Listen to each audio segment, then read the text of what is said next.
The Adventures of Grandfather Frog by Thornton W. Burgess. Chapter 1. Billy Mink Finds Little Joe Otter. Billy Mink ran around the edge of the Smiling Pool and turned down by the Laughing Brook. His eyes twinkled with mischief, and he hurried as only Billy can. As he passed Jerry Muskrat's house, Jerry saw him. "Hi, Billy Mink. Where are you going in such a hurry this fine morning?" he called. "To find Little Joe Otter. Have you seen anything of him?" replied Billy. "No," said Jerry. "He's probably down to the big river fishing. I heard him say last night that he was going." "Thanks," said Billy Mink, and without waiting to say more he was off like a little brown flash. Jerry watched him out of sight. "Hump!" exclaimed Jerry. "Billy Mink is in a terrible hurry this morning. Now I wonder what he is so anxious to find Little Joe Otter for. When they get their heads together, it is usually for some mischief." Jerry climbed to the top of his house and looked over the Smiling Pool in the direction from which Billy Mink had just come. Almost at once he saw Grandfather Frog fast asleep on his big green lily pad. The legs of a foolish green fly were sticking out of one corner of his big mouth. Jerry couldn't help laughing, for Grandfather Frog certainly did look funny. "He's had a good breakfast this morning, and his full stomach has made him sleepy," thought Jerry. "But he's getting careless in his old age. He certainly is getting careless. The idea of going to sleep right out in plain sight like that." Suddenly a new thought popped into his head. Billy Mink saw him, and that is why he is so anxious to find Little Joe Otter. "He is planning to play some trick on Grandfather Frog as sure as pollywogs have tails," exclaimed Jerry. Then his eyes began to twinkle as he added, "I think I'll have some fun myself." Without another word, Jerry slipped down into the water and swam over to the big green lily pad of Grandfather Frog. Then he hit the water a smart blow with his tail. Grandfather Frog's big, goggly eyes flew open, and he was just about to make a frightened plunge into the Smiling Pool when he saw Jerry. "Have a nice nap?" inquired Jerry with a broad grin. "I wasn't asleep," protested Grandfather Frog indignantly. "I was just thinking." "Don't you think it a rather dangerous plan to think so long with your eyes closed?" asked Jerry. "Well, maybe I did just doze off," admitted Grandfather Frog sheepishly. "Maybe you did," replied Jerry. "Now listen." Then Jerry whispered in Grandfather Frog's ear, and both chuckled as if they were enjoying some joke, for they are great friends, you know. Afterward, Jerry swam back to his house, and Grandfather Frog closed his eyes so as to look just as he did when he was asleep. Meanwhile, Billy Mink had hurried down to the Laughing Brook. Halfway to the big river he met Little Joe Otter bringing home a big fish, for you know Little Joe is a great fisherman. Billy Mink hastened to tell him how Grandfather Frog had fallen fast asleep on his big green lily pad. "It's a splendid chance to give him some fun with Grandfather Frog and give him a great scare," concluded Billy. Little Joe Otter put his fish down and grinned. He likes to play pranks almost as well as he likes to go fishing. "What can we do?" said he. "I've thought of a plan," replied Billy. "Do you happen to know where we can find Longlegs the Blue Heron?" "Yes," said Little Joe. "I saw him fishing not 5 minutes ago." Then Billy told Little Joe his plan, and laughing and giggling, the two little scamps hurried off to find Longlegs the Blue Heron.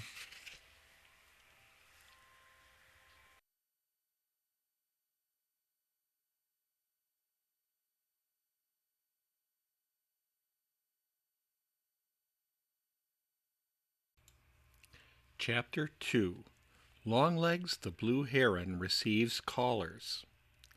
Longlegs the Blue Heron felt decidedly out of sorts.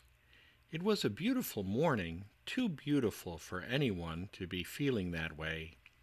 Indeed, it was the same beautiful morning in which Grandfather Frog had caught so many foolish green flies. Jolly, round, bright Mr. Sun was smiling his broadest. The merry little breezes of Old Mother West Wind were dancing happily here and there over the green meadows, looking for some good turn to do for others. The little feathered people to whom Old Mother Nature has given the great blessing of music in their throats were pouring out their sweetest songs. So it seemed as if there was no good reason why Longlegs should feel out of sorts. The fact is, the trouble with Longlegs was an empty stomach. Yes, sir, that is what ailed Longlegs the Blue Heron that sunshiny morning. You know it is hard work to be hungry and happy at the same time. So Longlegs stood on the edge of a shallow little pool in the Laughing Brook, grumbling to himself. Just a little while before, he had seen Little Joe Otter carrying home a big fish, and this had made him hungrier and more out of sorts than ever.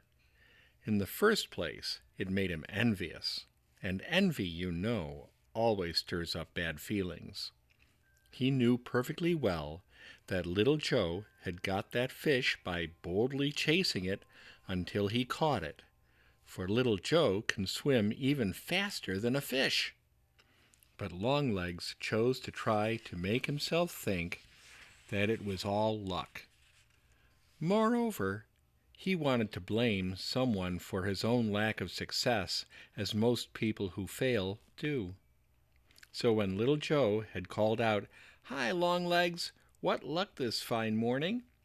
Longlegs just pretended not to hear. But when Little Joe was out of sight and hearing, he began to grumble to himself. "No wonder I have no luck with that fellow racing up and down the Laughing Brook," said he. "He isn't content to catch what he wants himself, but frightens the rest of the fish so that an honest fisherman like me has no chance at all. I don't see what Old Mother Nature was thinking of when she gave him a liking for fish. He and Billy Mink are just two worthless little scamps, born to make trouble for other people." He was still grumbling when these two same little scamps poked their heads out of the grass on the other side of the little pool. "You look happy, Longlegs. Must be that you have had a good breakfast," said Little Joe, nudging Billy Mink. Longlegs snapped his great bill angrily. "What are you doing here, spoiling my fishing?" he demanded. "Haven't you got the big river and all the rest of the Laughing Brook to fool around in? This is my pool, and I'll thank you to keep away." Billy Mink chuckled so that Longlegs heard him, and that didn't improve his temper a bit. But before he could say anything more, Little Joe Otter spoke. "Oh," said he, "we beg your pardon. We just happen to know that Grandfather Frog is sound asleep, and we thought that if you hadn't had good luck this morning, you might like to know about it. As long as you think so ill of us, we'll just run over and tell Blackcap the Night Heron." Little Joe turned as if to start off in search of Blackcap at once. "Hold on a minute," called Longlegs, and tried to make his voice sound pleasant, a difficult thing to do because, you know, his voice is very harsh and disagreeable. "The truth is, I haven't had a mouthful of breakfast, and to be hungry is apt to make me cross. Where did you say Grandfather Frog is?" "I didn't say," replied Little Joe, "but if you really want to know, he is sitting on his big green lily pad in the Smiling Pool fast asleep, right in plain sight." "Thank you," said Longlegs. "I believe I have an errand up that way now that I think about it. I believe I'll just go over and have a look at him. I have never seen him asleep.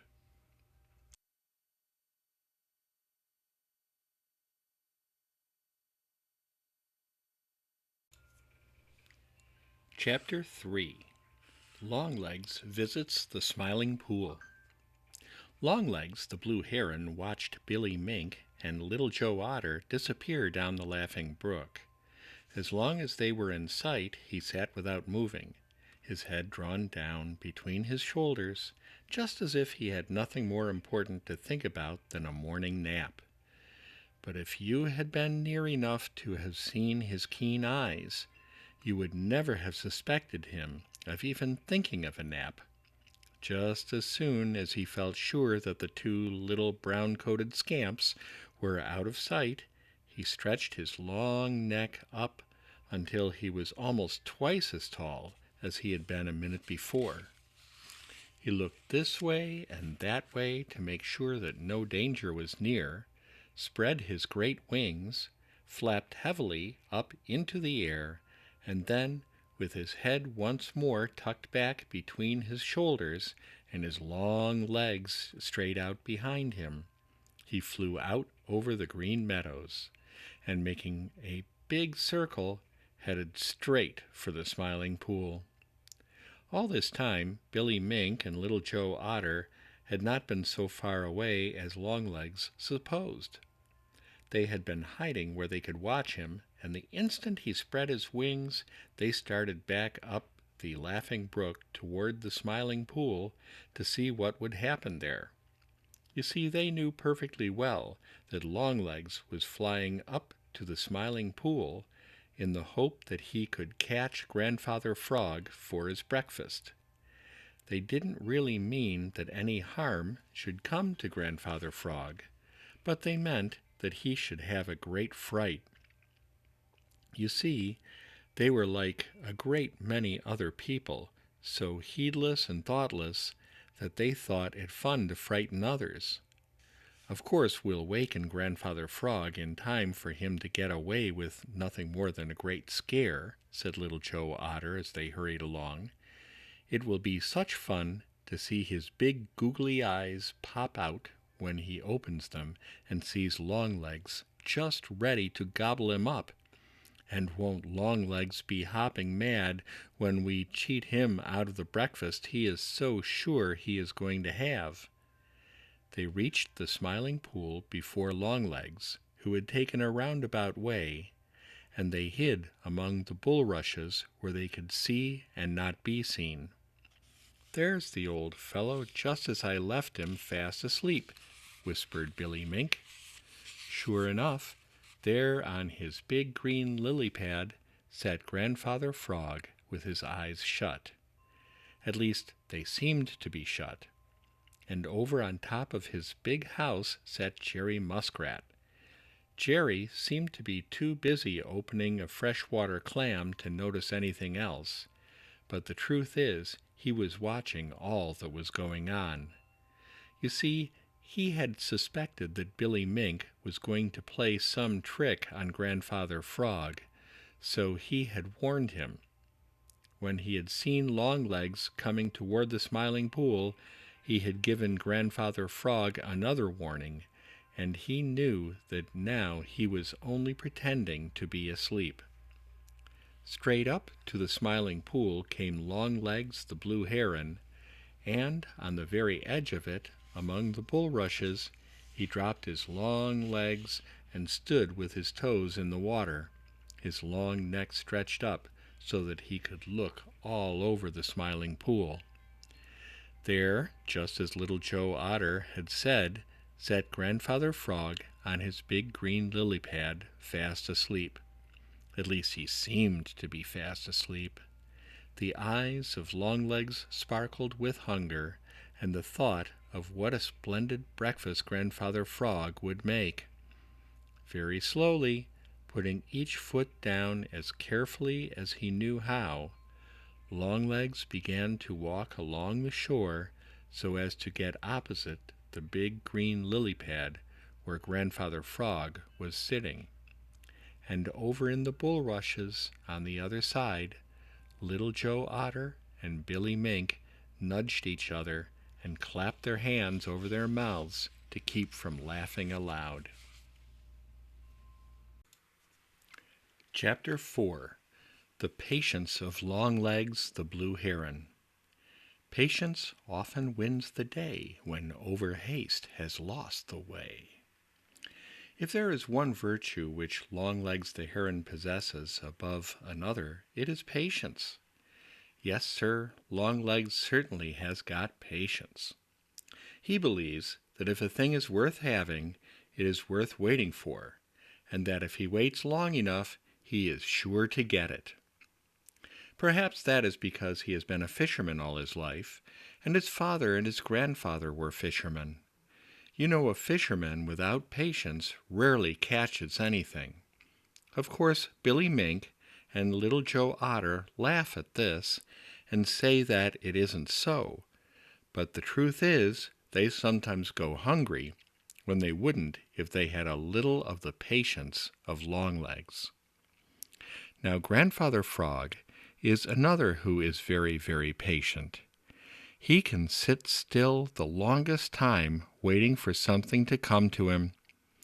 Indeed, he can sit perfectly still so long, and Longlegs can stand perfectly still so long, that Jerry Muskrat and Billy Mink and Little Joe Otter have had many long disputes as to which of the two can keep still the longest.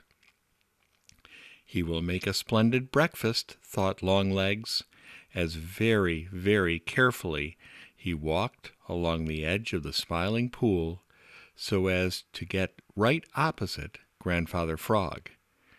There he stopped and looked very hard at Grandfather Frog. Yes, he certainly must be asleep, for his eyes were closed. Longlegs chuckled to himself right down inside without making a sound, and got ready to wade out so as to get within reach. Now all the time Grandfather Frog was doing some quiet chuckling himself. You see, he wasn't asleep at all. He was just pretending to be asleep, and all the time he was watching Longlegs out of a corner of one of his big googly eyes. Very, very slowly and carefully, so as not to make the teeniest, weeniest sound, Longlegs lifted one foot to wade out into the Smiling Pool. Grandfather Frog pretended to yawn and opened his big googly eyes. Longlegs stood on one foot without moving so much as a feather. Grandfather Frog yawned again, nodded as if he were too sleepy to keep awake, and half closed his eyes. Longlegs waited and waited. Then, little by little, so slowly that if you had been there you would have hardly seen him move, he drew his long neck down until his head rested on his shoulders. "I guess I must wait until he falls sound asleep again," said Longlegs to himself. But Grandfather Frog didn't go to sleep.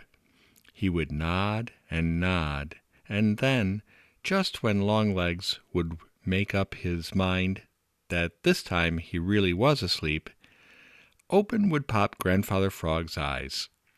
So all the long morning Longlegs stood on one foot without moving, watching and waiting and growing hungrier and hungrier, and all the long morning Grandfather Frog sat on his big green lily pad, pretending that he was oh so sleepy, and all the time having such a comfortable sun bath and rest, for very early he had had a good breakfast of foolish green flies. Over in the bulrushes on the other side of the Smiling Pool, two little scamps in brown bathing suits waited and watched for the great fright they had planned for Grandfather Frog when they had sent Longlegs to try to catch him. They were Billy Mink and Little Joe Otter. At first they laughed to themselves and nudged each other at the thought of the trick they had played. Then, as nothing happened, they began to grow tired and uneasy. You see, they do not possess patience. Finally, they gave up in disgust and stole away to find some more exciting sport. Grandfather Frog saw them go and chuckled harder than ever to himself. Chapter 5. Grandfather Frog Jumps Just in Time. Back and forth over the green meadows sailed Whitetail the Marsh Hawk. Like Longlegs the Blue Heron, he was hungry. His sharp eyes peered down among the grasses looking for something to eat, but some good fairy seemed to have warned the very little people who live there that Whitetail was out hunting. Perhaps it was one of the old Mother West Wind's children, the Merry Little Breezes. You know they are always flitting about, trying to do someone a good turn. They love to dance and romp and play from dawn to dusk the livelong day. But more than this, they love to find a chance to do some favor kind. Anyway, little Mr. Greensnake seemed to know that Whitetail was out hunting and managed to keep out of sight. Danny Meadow Mouse wasn't to be found. Only a few foolish grasshoppers rewarded his patient search, and these only served to make him feel hungrier than ever.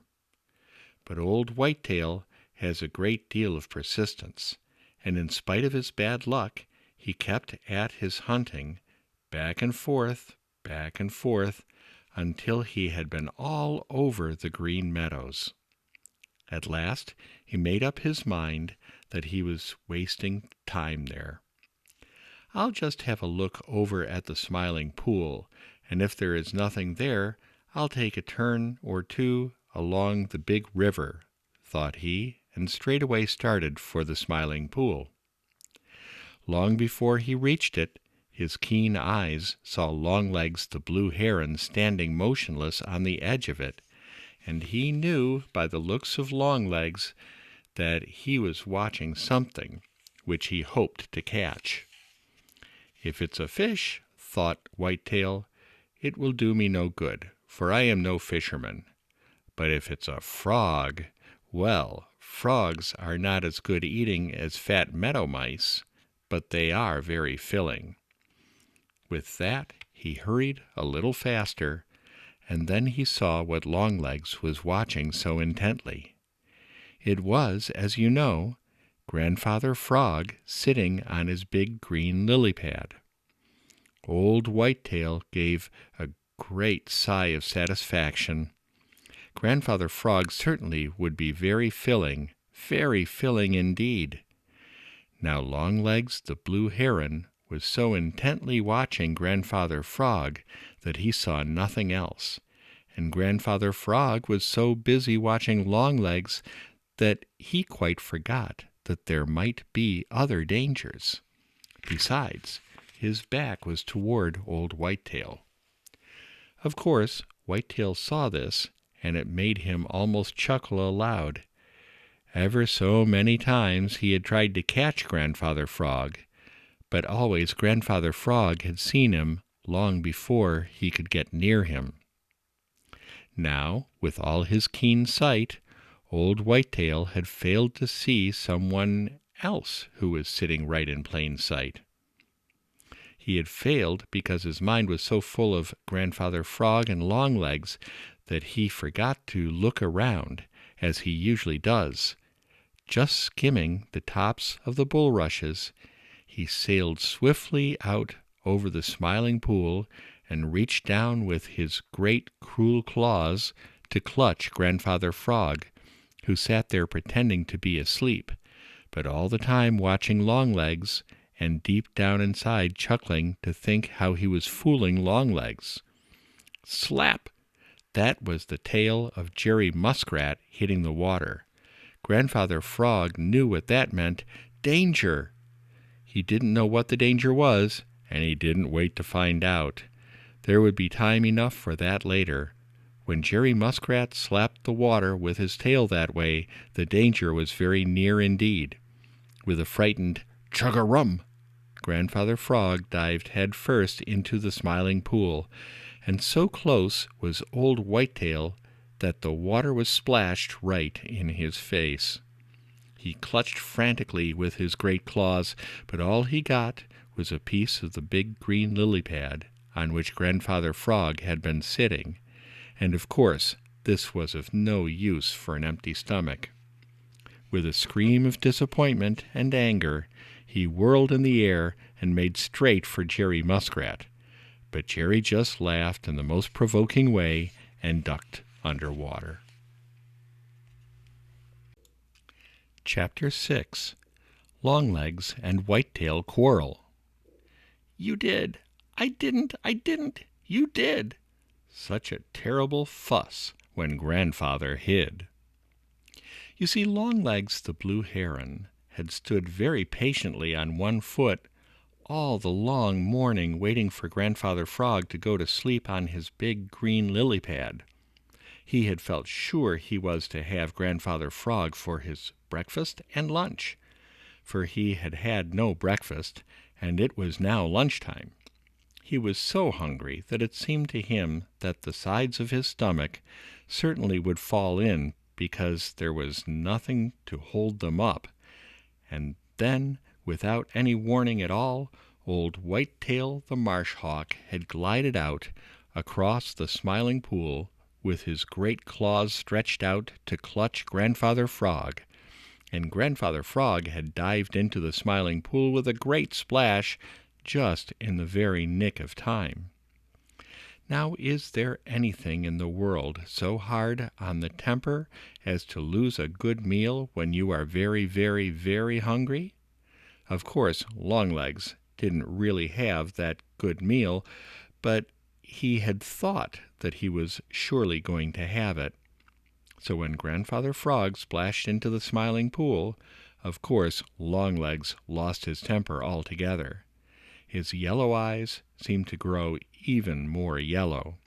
"You robber! You thief!" he screamed harshly at old Whitetail. Now old Whitetail was just as hungry as Longlegs, and he had come even nearer to catching Grandfather Frog. He is even quicker-tempered than Longlegs. He had whirled like a flash on Jerry Muskrat, but Jerry had just laughed in the most provoking manner and ducked under water. This had made old Whitetail angrier than ever, and then to be called bad names, robber and thief, it was more than any self-respecting hawk could stand. Yes, sir, it certainly was. He fairly shook with rage as he turned in the air once more and made straight for Longlegs the Blue Heron. "I'm no robber and thief, and then you are," he shrieked. "You frightened away my frog," screamed Longlegs. "I didn't." "You did." "I didn't." "It wasn't your frog, it was mine." "Chug-a-rum," said Grandfather Frog to Jerry Muskrat, as they peeped out from under some lily pads. "I didn't know I belonged to anybody. I really didn't. Did you?" "No," replied Jerry, his eyes sparkling with excitement as he watched Longlegs and Whitetail. "It's news to me." "You're too lazy to hunt like honest people," taunted old Whitetail as he wheeled around Longlegs, watching for a chance to strike with his great cruel claws. "I'm too honest to take the food out of other people's mouths," retorted Longlegs, dancing around so as always to face Whitetail, one of his great broad wings held in front of him like a shield, and his long, strong bill ready to strike. Every feather on Whitetail's head was standing erect with rage, and he looked very fierce and terrible. At last he saw a chance, or thought he did, and shot down, but all he got was a feather from that great wing which Longlegs kept in front of him, and before he could get away, that long bill had struck him twice, so that he screamed with pain. So they fought and fought, till the ground was covered with feathers, and they were too tired to fight any longer. Then slowly and painfully, old Whitetail flew away over the green meadows, and, with torn and ragged wings, Longlegs flew heavily down the Laughing Brook towards the big river, and both were sore and stiff and still hungry. Dear me, what a terrible thing, and how useless anger is," said Grandfather Frog as he climbed back on his big green lily pad in the warm sunshine. Chapter 7. Grandfather Frog's Big Mouth Gets Him in Trouble. Grandfather Frog has a great big mouth. You know that. Everybody does. His friends of the Smiling Pool, the Laughing Brook, and the Green Meadows have teased Grandfather Frog a great deal about the size of his mouth, but he hasn't minded in the least, not the very least. You see, he learned a long time ago that a big mouth is very handy for catching foolish green flies, especially when two happen to come along together. So he is rather proud of his big mouth, just as he is of his googly eyes. But once in a while, his big mouth gets him into trouble. It's a way big mouths have. It holds so much that it makes him greedy sometimes. He stuffs it full after his stomach already has all that it can hold, and then, of course, he can't swallow. Then Grandfather Frog looks very foolish and silly and undignified, and everybody calls him a greedy fellow who is old enough to know better and who ought to be ashamed of himself. Perhaps he is, but he never says so, and he is almost sure to do the same thing over again the first chance he has. Now it happened that one morning when Grandfather Frog had had a very good breakfast of foolish green flies and really didn't need another single thing to eat, who should come along but Little Joe Otter, who had been down to the big river fishing. He had eaten all he could hold, and he was taking the rest of his catch to a secret hiding place up the Laughing Brook. Now Grandfather Frog is very fond of fish for a change, and when he saw those that Little Joe Otter had, his eyes glistened, and in spite of his full stomach, his mouth watered. "Good morning, Grandfather Frog. Have you had your breakfast yet?" called Little Joe Otter. Grandfather Frog wanted to say no, but he always tells the truth. "Yes," he replied, "I've had my breakfast, such as it was. Why do you ask?" "Oh, for no reason in particular. I just thought that if you hadn't, you might like a fish. But as long as you have breakfasted, of course you don't want one," said Little Joe, his bright eyes beginning to twinkle. He held the fish out so that Grandfather Frog could see just how plump and nice they were. "Chug-a-rum!" exclaimed Grandfather Frog. "Those certainly are very nice fish indeed. It is very nice of you to think of a poor old fellow like me, and I might find room for just a little teeny-weeny one if you can spare it." Little Joe Otter knows all about Grandfather Frog's greediness. He looked at Grandfather Frog's white and yellow waistcoat and saw how it was already stuffed full to bursting. The twinkle in his eyes grew more mischievous than ever as he said, "Of course I can, but I wouldn't think of giving such an old friend a teeny-weeny one." With that, Little Joe picked out the biggest fish he had and tossed it over to Grandfather Frog. It landed close by his nose with a great splash, and it was almost half as big as Grandfather Frog himself. It was plump and looked so tempting that Grandfather Frog forgot all about his full stomach. He even forgot to be polite and thank Little Joe Otter. He just opened his great mouth and seized the fish. Yes, sir, that is just what he did. Almost before you could wink an eye, the fish had started down Grandfather Frog's throat head first. Now you know Grandfather Frog has no teeth, so he cannot bite things in two. He has to swallow them whole. That is just what he started to do with the fish. It went all right until the head reached the stomach. But you can't put anything more into a thing already full, and Grandfather Frog's stomach was packed as full as it could be of foolish green flies. There the fish stuck, and gulp and swallow as hard as he could, Grandfather Frog couldn't make that fish go a bit farther. Then he tried to get it out again, but it had gone so far down his throat that he couldn't get it back. Grandfather Frog began to choke. Chapter 8. Spotty the Turtle Plays Doctor. Greed's a dreadful thing to see, as everybody will agree.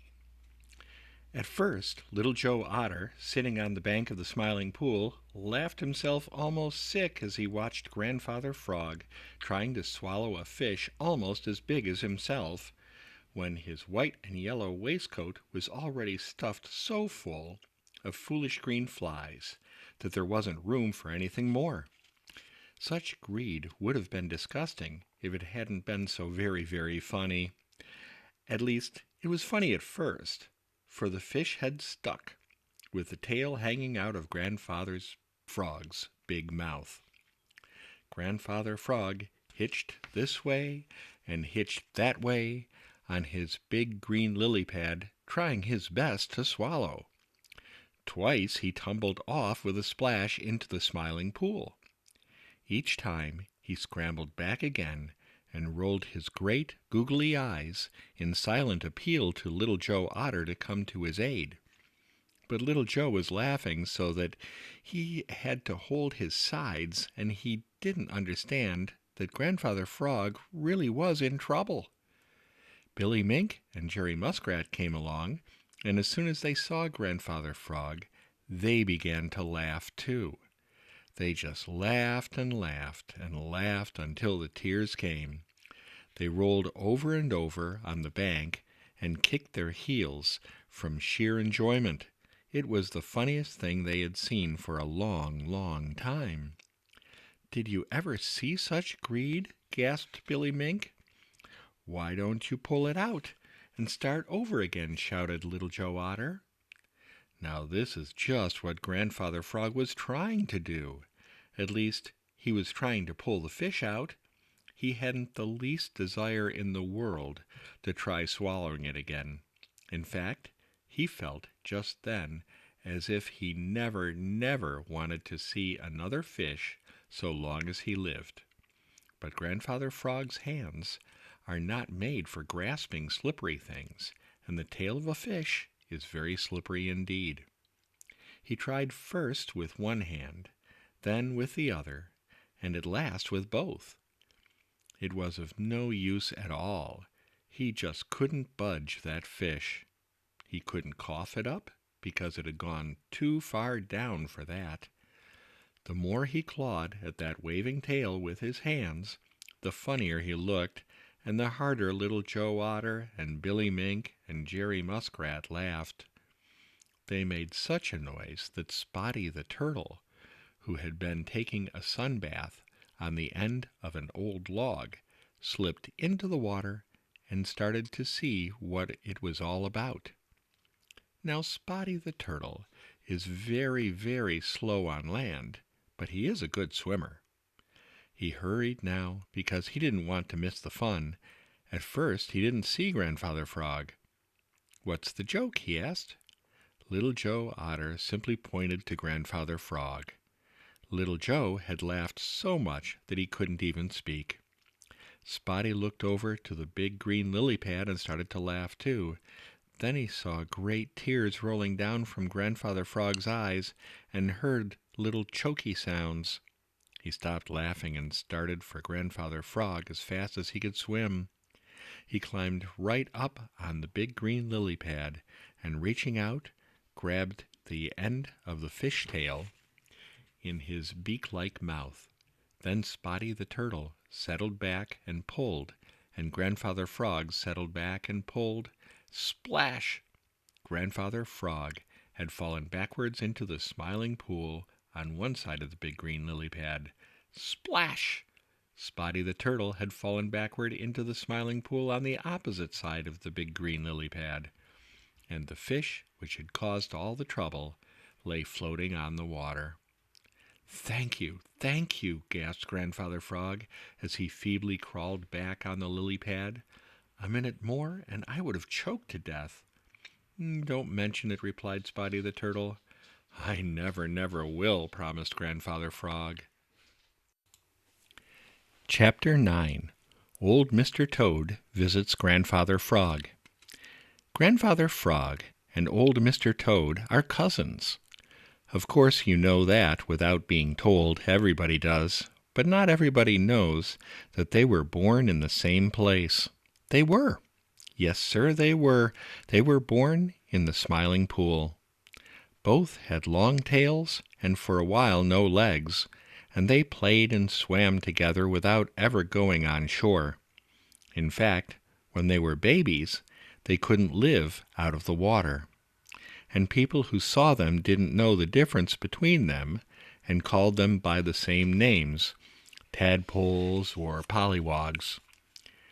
But when they grew old enough to have legs and get along without tails, they parted company. You see, it was this way. Grandfather Frog, of course he wasn't grandfather then, loved the Smiling Pool so well that he couldn't think of leaving it.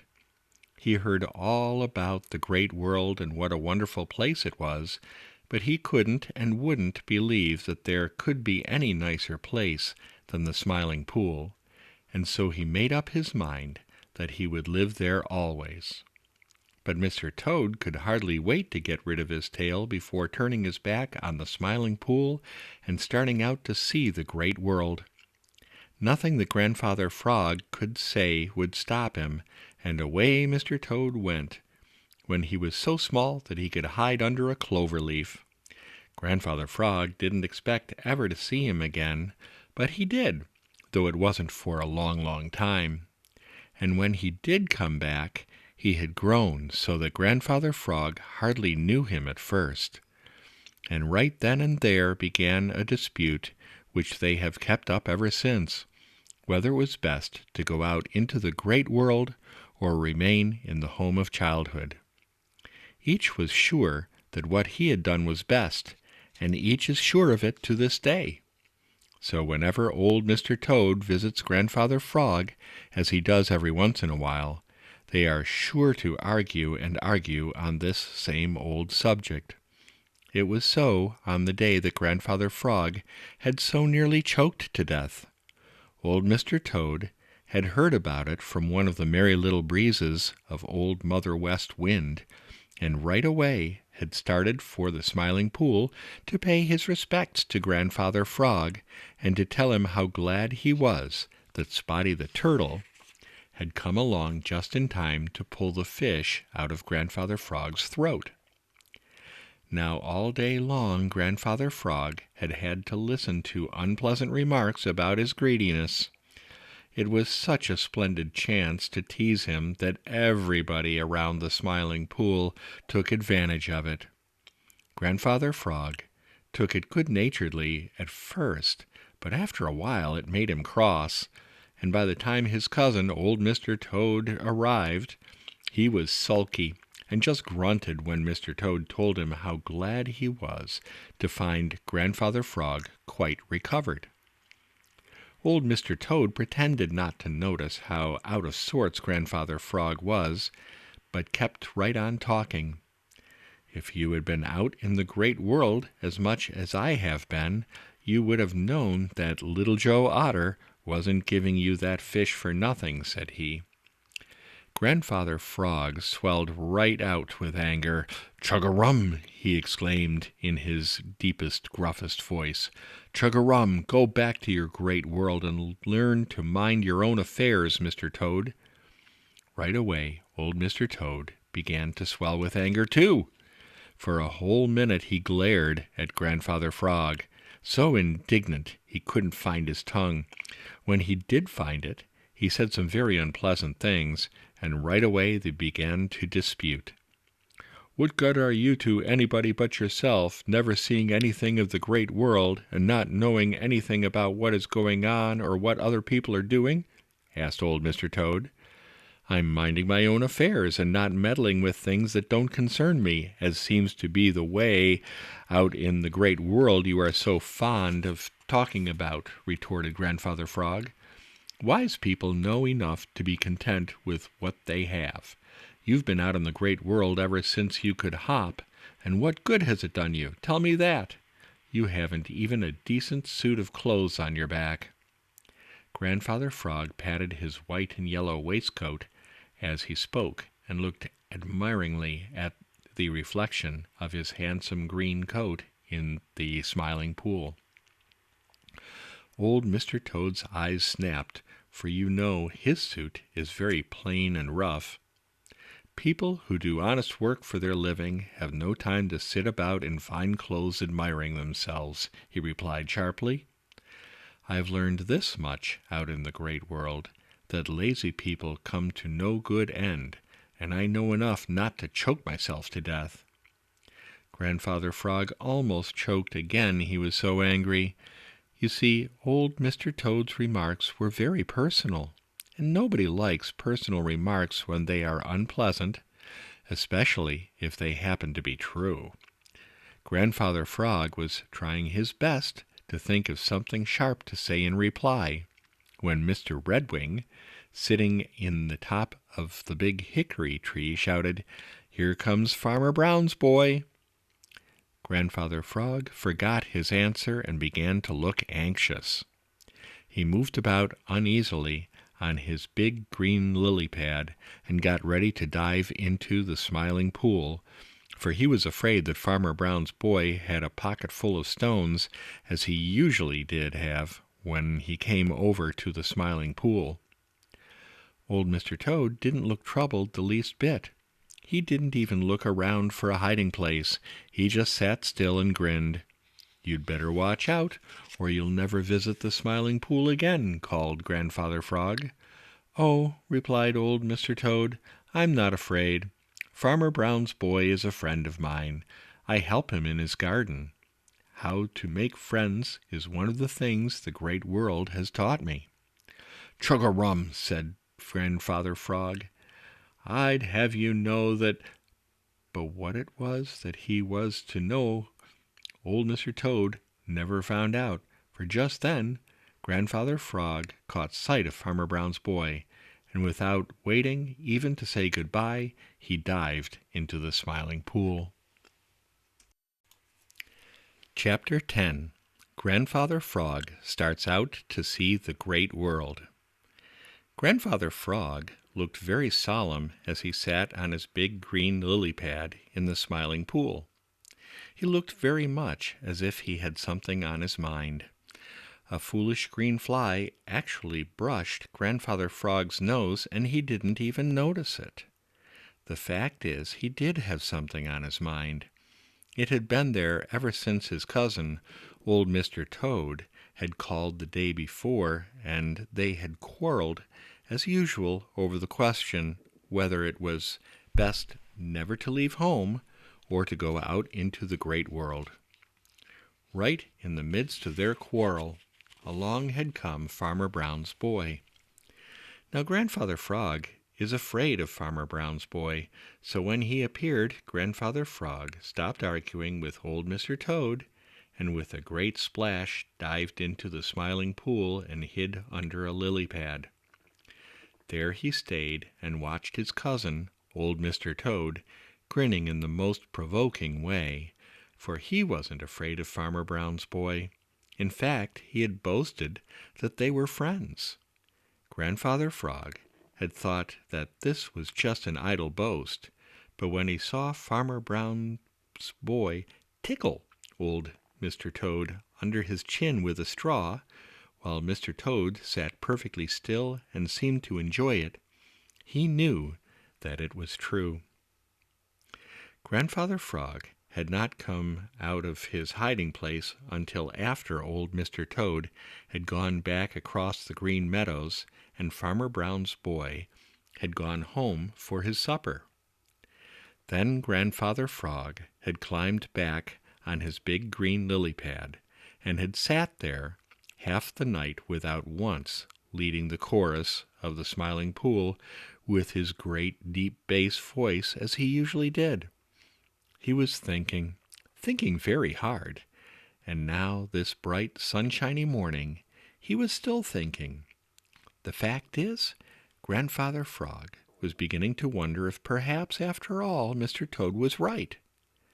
If the great world had taught him how to make friends with Farmer Brown's boy, there really must be some things worth learning there. Not for the world would Grandfather Frog have admitted to old Mr. Toad or to anyone else that there was anything for him to learn, for you know he is very old and by his friends is accounted very wise.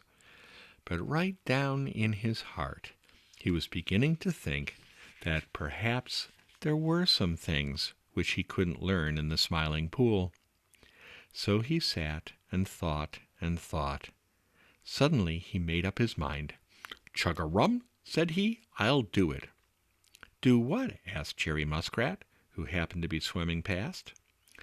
"I'll go out and see for myself what this great world my cousin old Mr. Toad is so fond of talking about is like," replied Grandfather Frog. "Don't you do it," advised Jerry Muskrat. "Don't you do anything so foolish as that. You're too old, much too old, Grandfather Frog, to go out into the great world."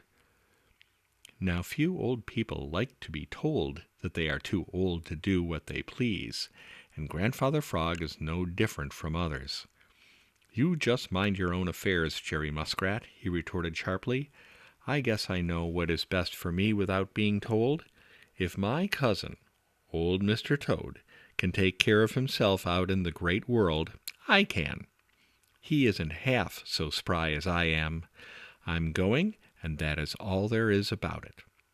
With that, Grandfather Frog dived into the Smiling Pool, swam across to a place where the bank was low, and without once looking back, started across the Green Meadows to see the great world. Chapter 11. Grandfather Frog is Stubborn. Fee-fi, fee-fum, chug, chug, chug-a-rum. Grandfather actually had started out to see the great world. Yes, sir, he had turned his back on the Smiling Pool, and nothing that Jerry Muskrat could say made the least bit of difference. Grandfather Frog had made up his mind, and when he does that, it is just a waste of time and breath for anyone to try to make him change it. You see, Grandfather Frog is stubborn. Yes, that is just the word, stubborn. He would see for himself what this great world was that his cousin, old Mr. Toad, talked so much about and said was so much better than the Smiling Pool where Grandfather Frog had spent his whole life.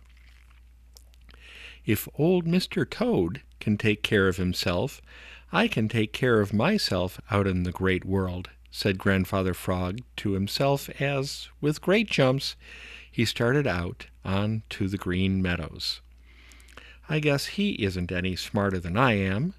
He isn't half so spry as I am, and I can jump 3 times as far as he can. I'll see for myself what this great world is like, and then I'll go back to the Smiling Pool and stay there the rest of my life.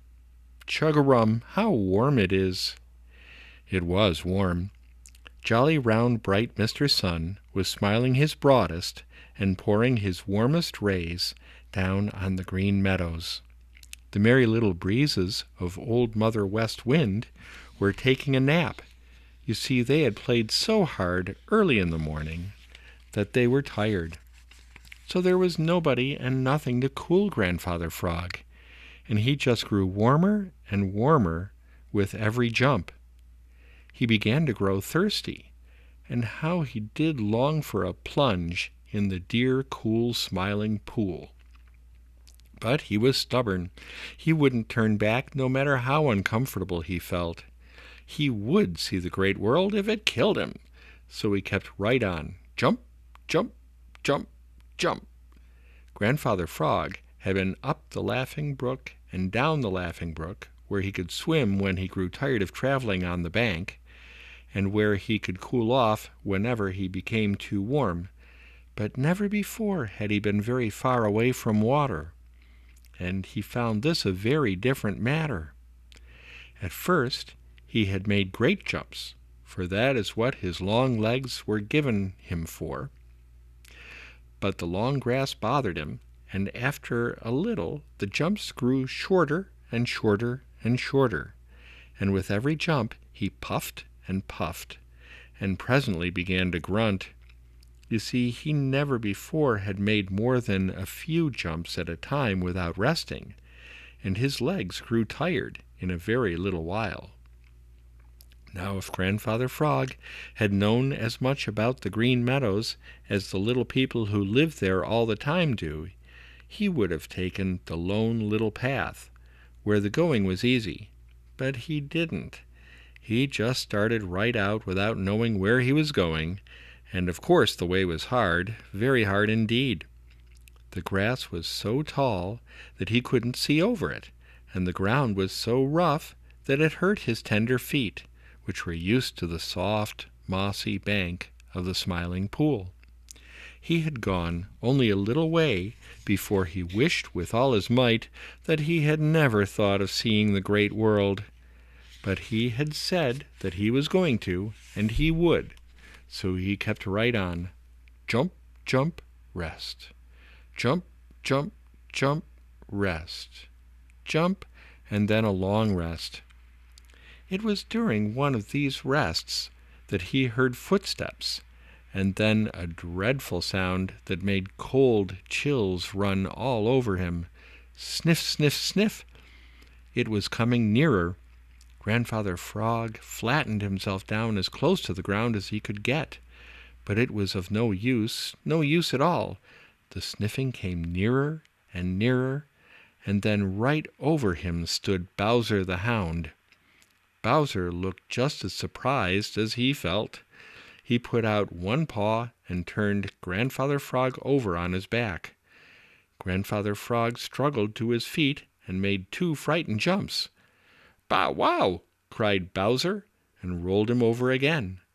Bowser thought it great fun, but Grandfather Frog thought his last day had come. Chapter 12. Grandfather Frog Keeps On.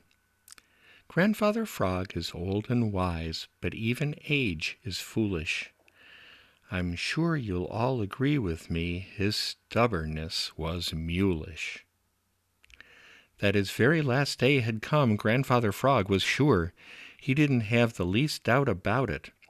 Here he was at the mercy of Bowser the Hound, out on the Green Meadows, far from the dear, safe, Smiling Pool. Every time he moved, Bowser flipped him over on his back and danced around him, barking with joy. Every minute Grandfather Frog expected to feel Bowser's terrible teeth, and he grew cold at the thought. When he found that he couldn't get away, he just lay still. He was too tired and frightened to do much of anything else anyway. Now when he lay still, he spoiled Bowser's fun, for it was seeing him jump and kick his long legs that tickled Bowser so. Bowser tossed him up in the air 2 or 3 times, but Grandfather Frog simply lay where he fell without moving. "Bow wow wow!" cried Bowser in his great deep voice. Grandfather Frog didn't so much as blink his great googly eyes. Bowser sniffed him all over. "I guess I've frightened him to death," said Bowser, talking to himself. "I didn't mean to do that. I just wanted to have some fun with him." With that, Bowser took one more sniff and then trotted off to try to find something more exciting. You see, he hadn't had the least intention in the world of really hurting Grandfather Frog. Grandfather Frog kept perfectly still until he was sure that Bowser was nowhere near. Then he gave a great sigh of relief and crawled under a big mullein leaf to rest and think things over. "Chug-a-rum, that was a terrible experience, it was indeed," said he to himself, shivering at the very thought of what he had been through. "Nothing like that ever happened to me in the Smiling Pool. I've always said that the Smiling Pool is a better place in which to live than is the great world, and now I know it. The question is, what had I best do now?" So right down in his heart, Grandfather Frog knew the answer. Of course, the best thing to do was to go straight back to the Smiling Pool as fast as he could. But Grandfather Frog is stubborn. Yes, sir, he certainly is stubborn.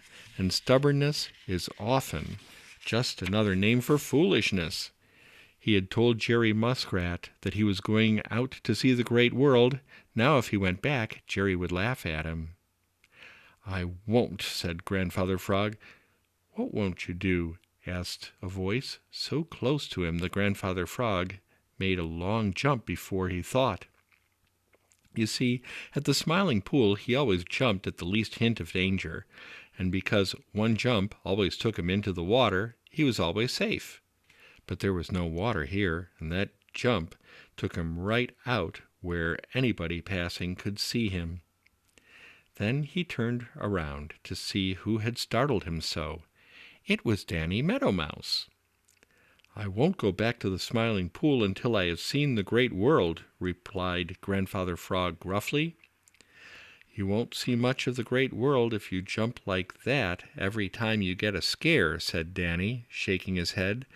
"No, sir, you won't see much of the great world, because one of these times you'll jump right into the claws of old Whitetail the Marsh Hawk, or his cousin Redtail, or Reddy Fox. You take my advice, Grandfather Frog, and go straight back to the Smiling Pool.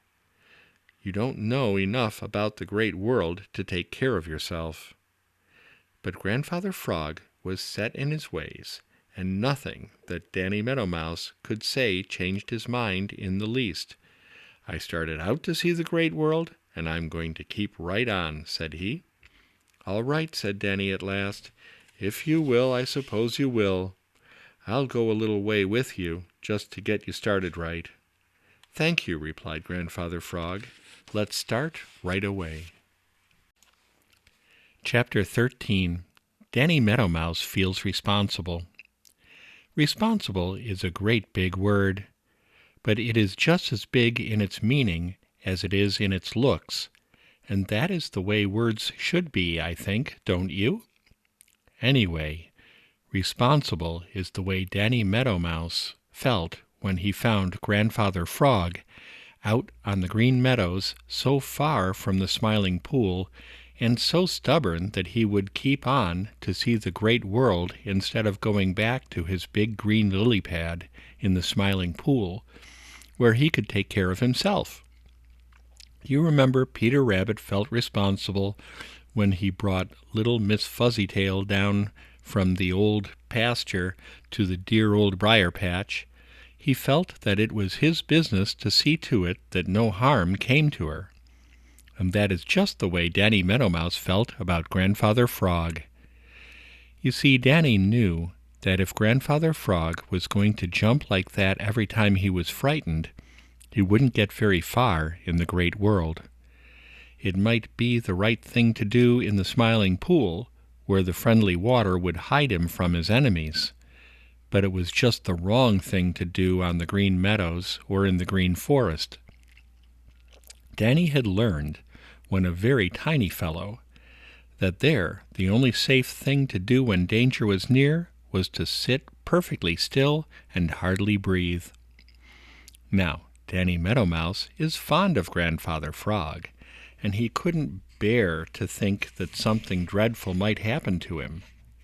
So, when he found that he couldn't get Grandfather Frog to go back to the Smiling Pool, he made up his mind that he just had to go along with Grandfather Frog to try to keep him out of danger. Yes, sir, he just had to do it. He felt responsible for Grandfather Frog's safety.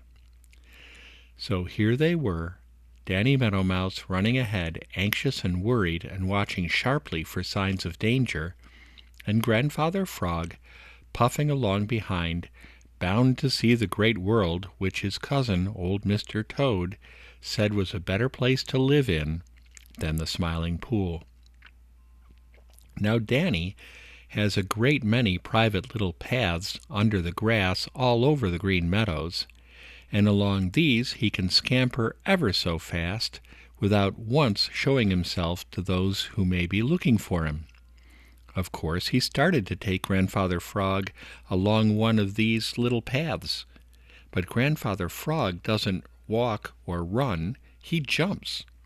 There wasn't room in Danny's little paths for jumping, as they soon found out. Grandfather Frog simply couldn't follow Danny along those little paths.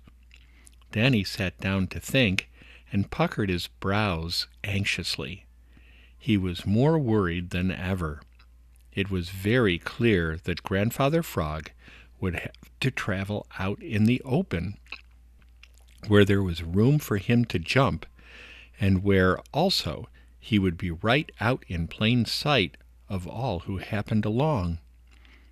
Once more Danny urged him to go back to the Smiling Pool, but he might just as well have talked to a stick or a stone. Grandfather Frog had started out to see the great world, and he was going to see it. Danny sighed. "If you will, you will, I suppose," said he, "and I guess the only place you can travel in any comfort is the Lone Little Path. It is dangerous, very dangerous, but I guess you will have to do it." "Chug-a-rum," replied Grandfather Frog. "I'm not afraid. You show me the Lone Little Path, and then go about your business, Danny Meadow Mouse." So Danny led the way to the Lone Little Path, and Grandfather Frog sighed with relief, for here he could jump without getting all tangled up in long grass, and without hurting his tender feet on sharp stubble where the grass had been cut. But Danny felt more worried than ever. He wouldn't leave Grandfather Frog because, he felt responsible for him, and at the same time he was terribly afraid, for he felt sure that some of their enemies would see them. He wanted to go back, but he kept right on, and that shows just what a brave little fellow Danny Meadow Mouse was. Chapter 14. Grandfather Frog Has a Strange Ride.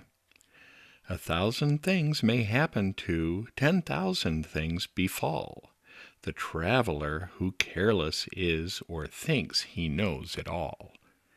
Grandfather Frog, jumping along behind Danny Meadow Mouse up the Lone Little Path, was beginning to think that Danny was the most timid and easiest frightened of all the little meadow people of his acquaintance. Danny kept as much under the grass that overhung the Lone Little Path as he could. When there were perfectly bare places, Danny looked this way and looked that way anxiously, and then scampered across as fast as he could make his little legs go. When he was safely across, he would wait for Grandfather Frog. If a shadow passed over the grass, Danny would duck under the nearest leaf and hold his breath. "Foolish," muttered Grandfather Frog. "Foolish, foolish to be so afraid. Now I'm not afraid until I see something to be afraid of. Time enough then. What's the good of looking for trouble all the time? Now here I am, out in the great world, and I'm not afraid. And here's Danny Meadow Mouse, who has lived here all his life, acting as if he expected something dreadful to happen any minute. Pooh, how very, very foolish." Now Grandfather Frog is old, and in the Smiling Pool he is accounted very, very wise. But the wisest sometimes become foolish when they think that they know all there is to know. It was so with Grandfather Frog. It was he who was foolish and not Danny Meadow Mouse. You see, Danny knew all the dangers on the Green Meadows, and how many sharp eyes were all the time watching for him. He had long ago learned that the only way to feel safe was to feel afraid. You see, then he was watching for danger every minute, and so he wasn't likely to be surprised by his hungry enemies.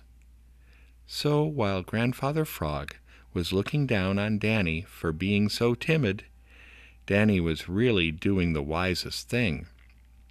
More than that, he was really very, very brave. He was showing Grandfather Frog the way up the Lone Little Path to see the Great World, when he himself would never, never have thought of traveling anywhere but along his own secret little paths, just because Grandfather Frog couldn't jump anywhere excepting where the way was fairly clear, as in the Lone Little Path, and Danny was afraid that unless Grandfather Frog had someone with him to watch out for him, he would surely come to a sad end. The farther they went with nothing happening, the more foolish Danny's timid way of running and hiding seemed to Grandfather Frog, and he was just about to tell Danny just what he thought, when Danny dived into the long grass and warned Grandfather Frog to do the same. But Grandfather Frog didn't. "Chug-a-rum," said he, "I don't see anything to be afraid of, and I'm not going to hide until I do." So he sat still right where he was, in the middle of the Lone Little Path, looking this way and that way, and seeing nothing to be afraid of. And just then, around a turn in the Lone Little Path came, who do you think? Why, Farmer Brown's boy. He saw Grandfather Frog, and with a whoop of joy he sprang for him. Grandfather Frog gave a frightened croak and jumped, but he was too late. Before he could jump again, Farmer Brown's boy had him by his long hind legs. "Ha ha!" shouted Farmer Brown's boy. "I believe this is the very old chap I have tried so often to catch in the Smiling Pool.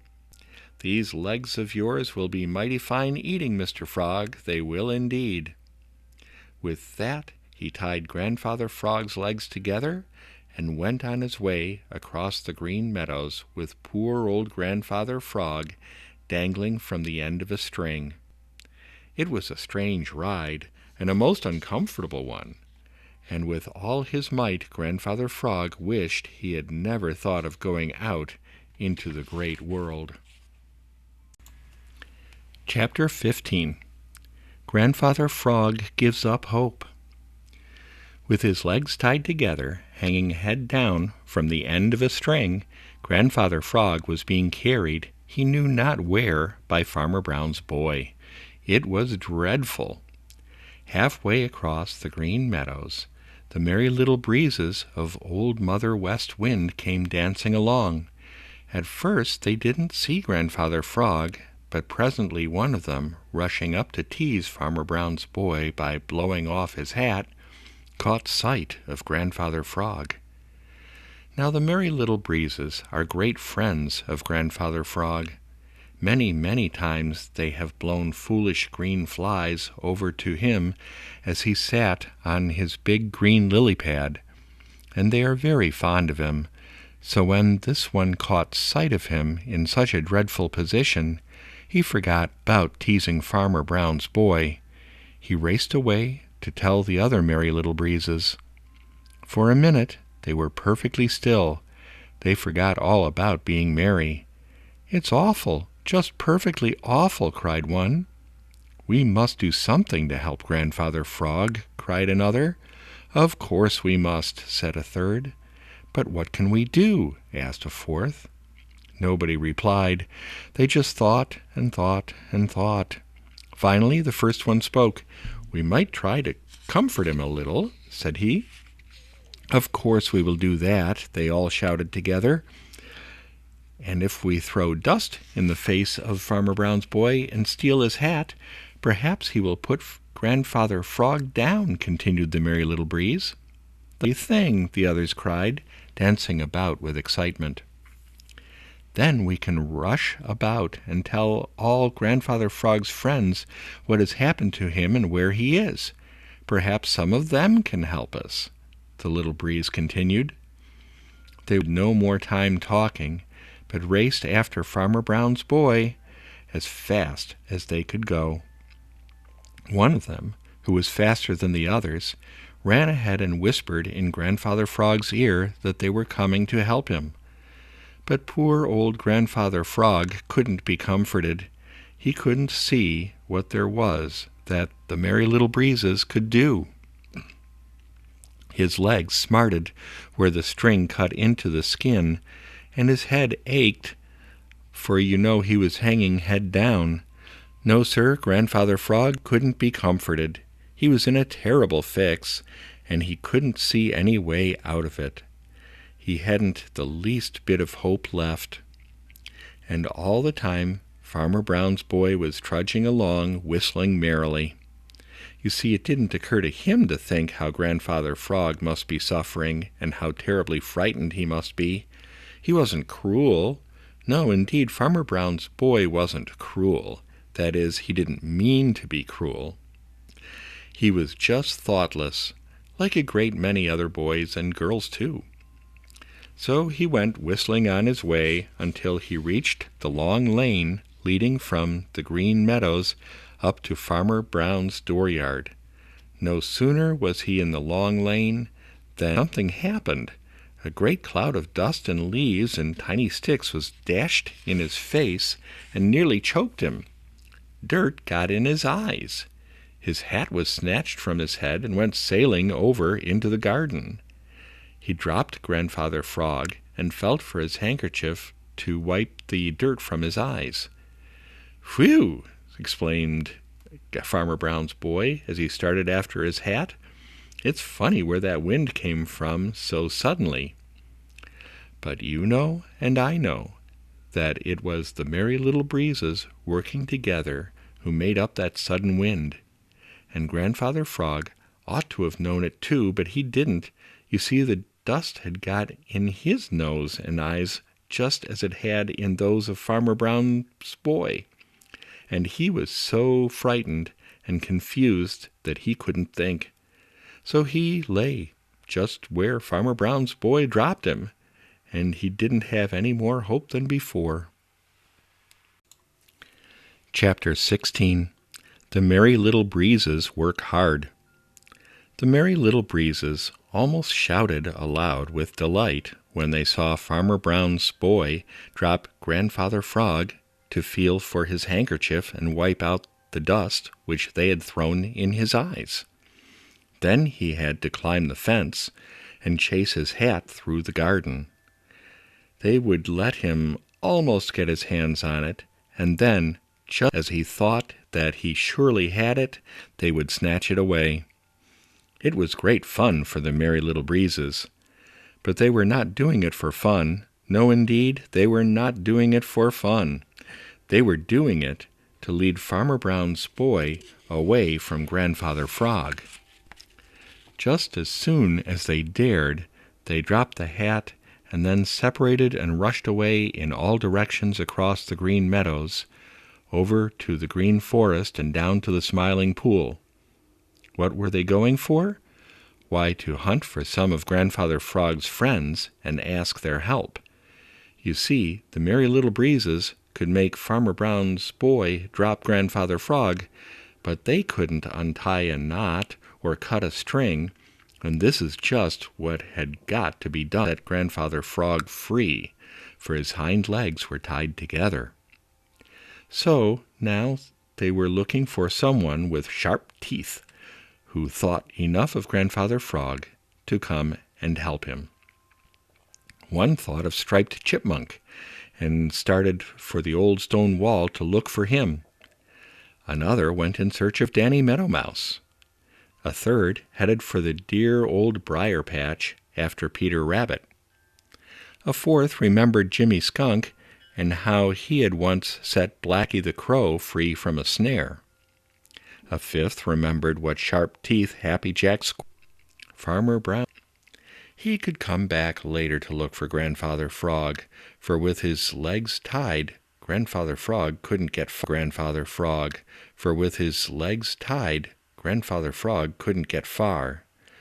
So, with a last look to make sure of the place, Farmer Brown's boy started for the house.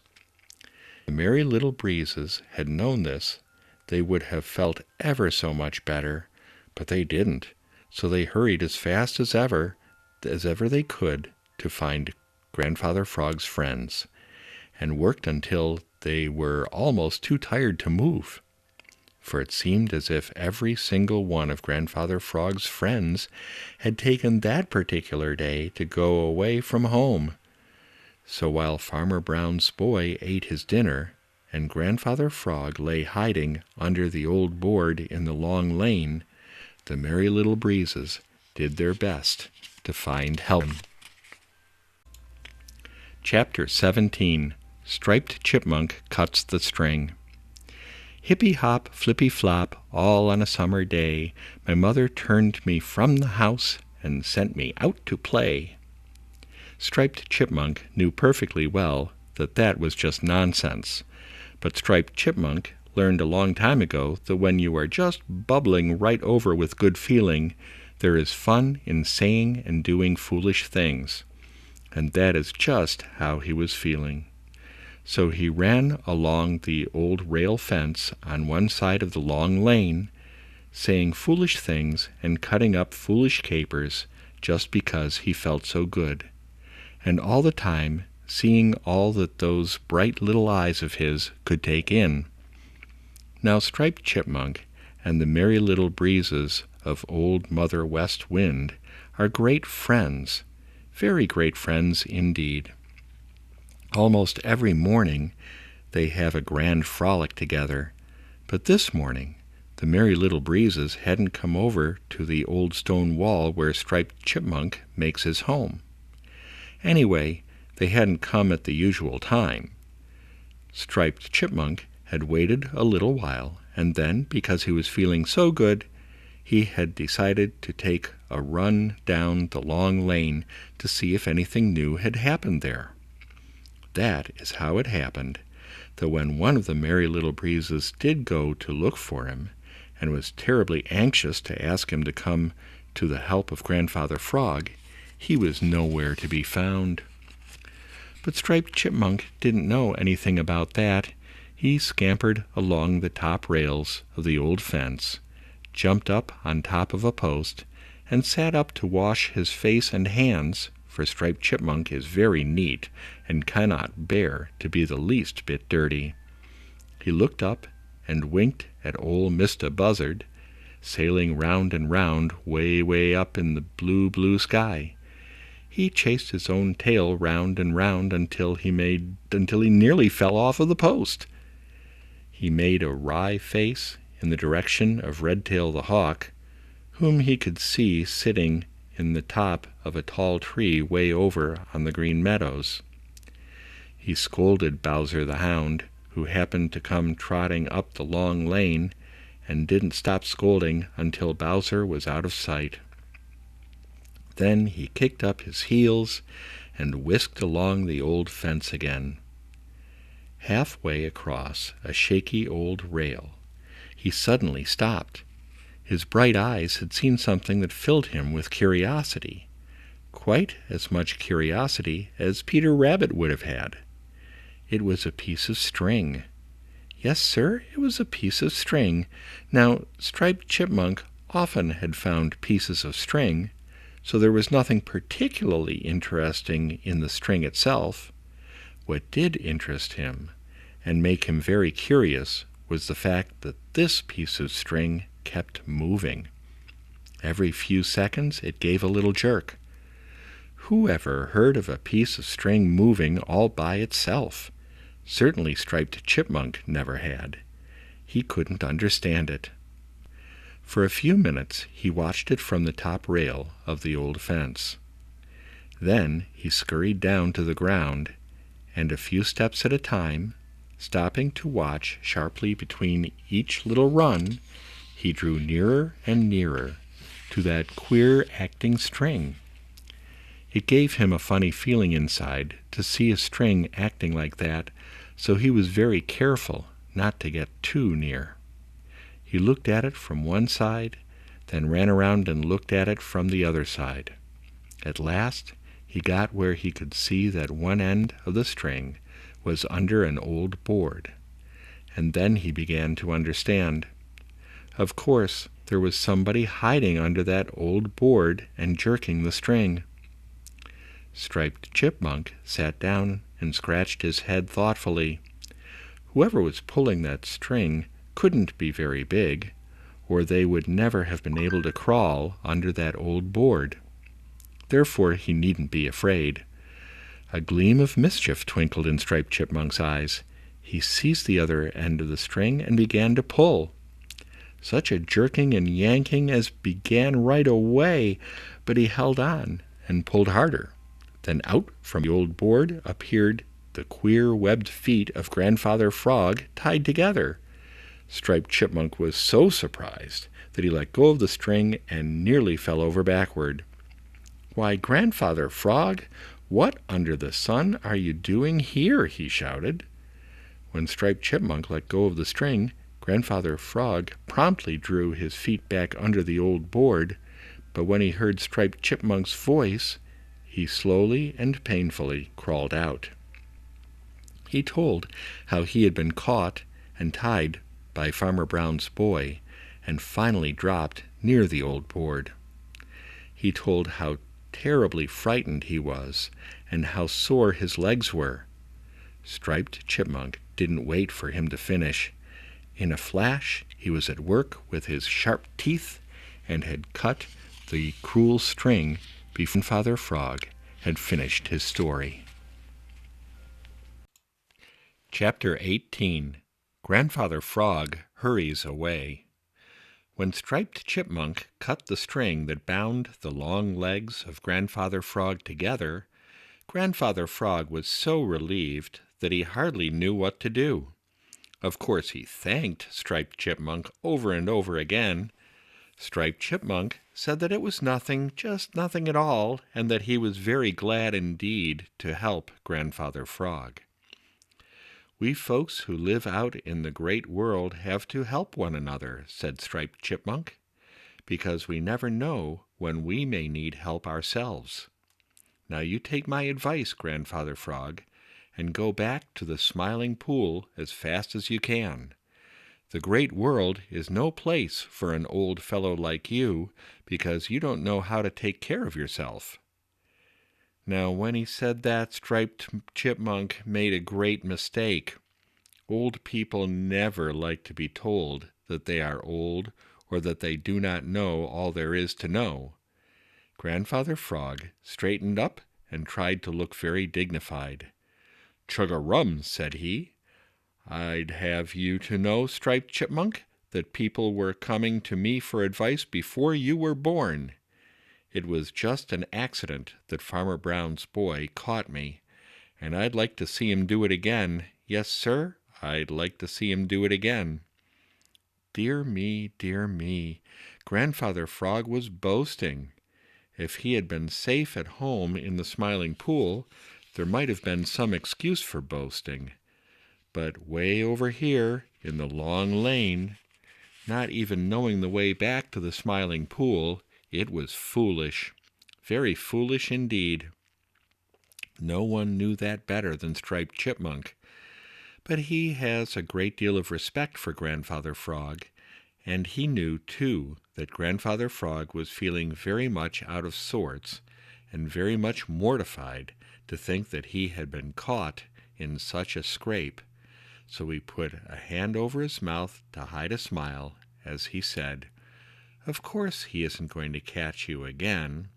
I know how wise and smart you are, but you look to me very tired, and there are so many dangers out here in the great world that it seems to me that the very best thing you can do is to go back to the Smiling Pool."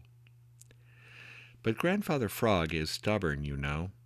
He had started out to see the great world, and he didn't want the little people of the Green Meadows and the Green Forest to think that he was afraid.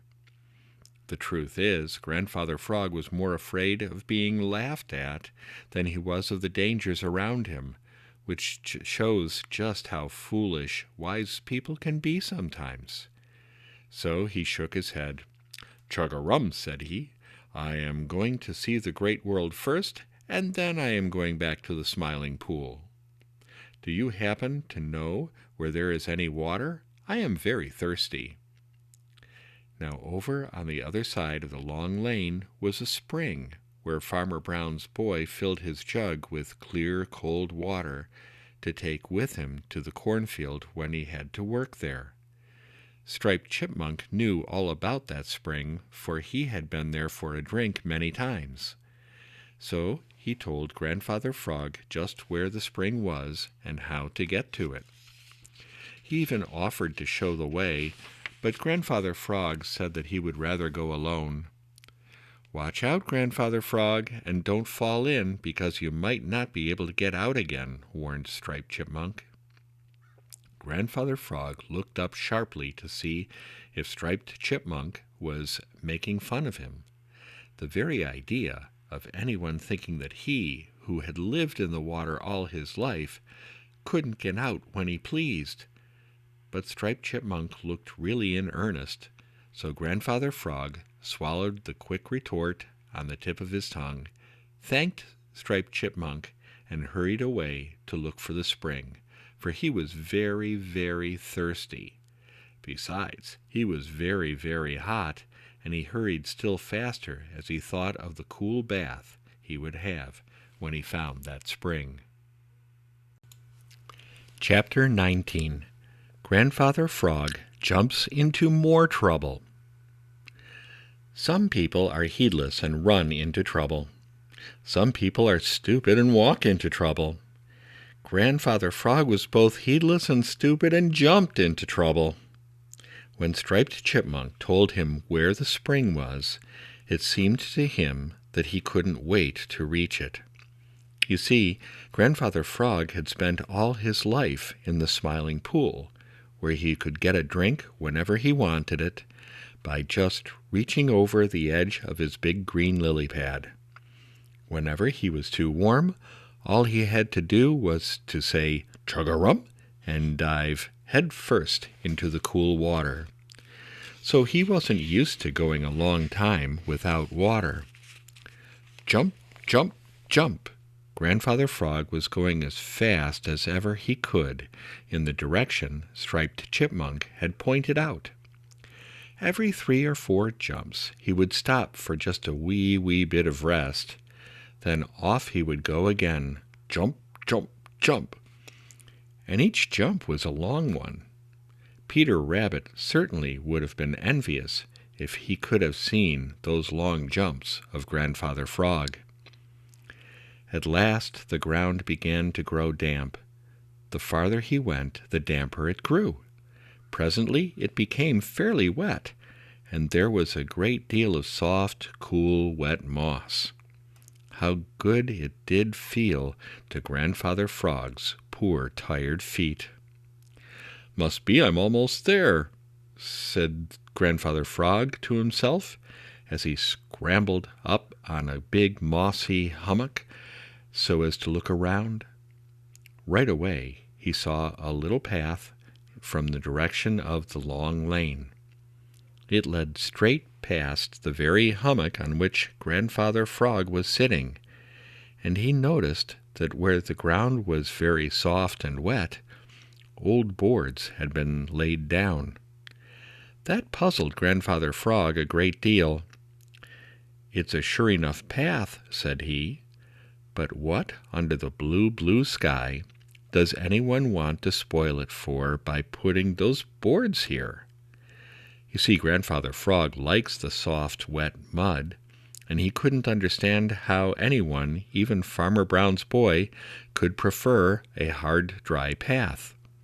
Of course, he had never worn shoes himself, so he couldn't understand why anyone would want dry feet when they could just as well have wet ones.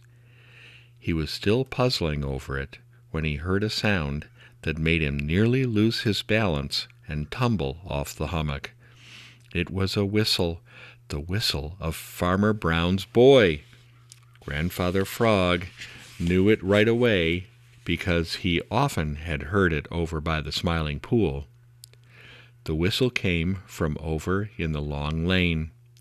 Farmer Brown's boy had had his dinner and was on his way back to look for Grandfather Frog where he had been dropped. Grandfather Frog actually grinned as he thought how surprised Farmer Brown's boy was going to be when he could find no trace of him. Suddenly the smile seemed to freeze on Grandfather Frog's face. That whistle was coming nearer. Farmer Brown's boy had left the long lane and was coming along the little path. The truth is, he was coming for a drink at the spring, but Grandfather Frog didn't think of this. He was sure that in some way Farmer Brown's boy had found out which way he had gone and was coming after him. He crouched down as flat as he could on the big hummock and held his breath. Farmer Brown's boy went straight past. Just a few steps beyond, he stopped and knelt down. Peeping through the grass, Grandfather Frog saw him dip up beautiful clear water in an old cup and drink. Then Grandfather Frog knew just where the spring was. A few minutes later, Farmer Brown's boy passed again, still whistling, on his way to the long lane. Grandfather Frog waited only long enough to be sure that he had really gone. Then, with bigger jumps than ever, he started for the spring. A dozen long jumps, and he could see the water. 2 more jumps, and then a long jump, and he had landed in the spring with a splash. "Chug-a-rum!" cried Grandfather Frog. "How good the water feels!" And all the time, Grandfather Frog had jumped straight into more trouble. Chapter 20. Grandfather Frog Loses Heart. Look before you leap, the water may be deep. That is the very best kind of advice, but most people find that out when it is too late. Grandfather Frog did. Of course, he had heard that little verse all his life. Indeed, he had been very fond of saying it to those who came to the Smiling Pool to ask his advice. But Grandfather Frog seemed to have left all his wisdom behind him when he left the Smiling Pool to go out into the great world. You see, it is very hard work for anyone whose advice has been sought to turn right around and take advice themselves. So Grandfather Frog had been getting into scrapes ever since he started out on his foolish journey, and now here he was in still another, and he had landed in it head first with a great splash. Of course, when he had seen the cool sparkling water of the spring, it had seemed to him that he just couldn't wait another second to get into it. He was so hot and dry and dreadfully thirsty and uncomfortable. And so, oh dear me, Grandfather Frog didn't look at all before he leaped. No, sir, he didn't. He just dived in with a great long jump. Oh, how good that water felt! For a few minutes he couldn't think of anything else. It was cooler than the water of the Smiling Pool, because, as you know, it was a spring. But it felt all the better for that, and Grandfather Frog just closed his eyes and floated there in pure happiness. Presently he opened his eyes to look around. Then he blinked them rapidly for a minute or so. He rubbed them to make sure that he saw aright. His heart seemed to sink away, way down towards his toes. "Chug-a-rum!" exclaimed Grandfather Frog. "Chug-a-rum!" And after that, for a long time, he didn't say a word. You see, it was this way. All around him rose perfectly straight, smooth walls. He could look up and see a little of the blue sky right overhead and whispering leaves of trees and bushes. over the edge of the smooth, straight wall, grasses were bending, but they were so far above his head, so dreadfully far. There wasn't any place to climb out. Grandfather Frog was in a prison. He didn't understand it at all, but it was so. Of course, Farmer Brown's boy could have told him all about it. A long time before Farmer Brown himself had found that spring, and because the water was so clear and cold and pure, he had cleared away all the dirt and rubbish around it. Then he had knocked the bottom out of a nice clean barrel and had dug down where the water bubbled up out of the sand and had set the barrel down in this hole and had filled in the bottom with clean white sand for the water to bubble up through. About halfway up the barrel he had cut a little hole for the water to run out as fast as it bubbled in at the bottom. Of course, the water never could fill the barrel, because when it reached that hole, it ran out.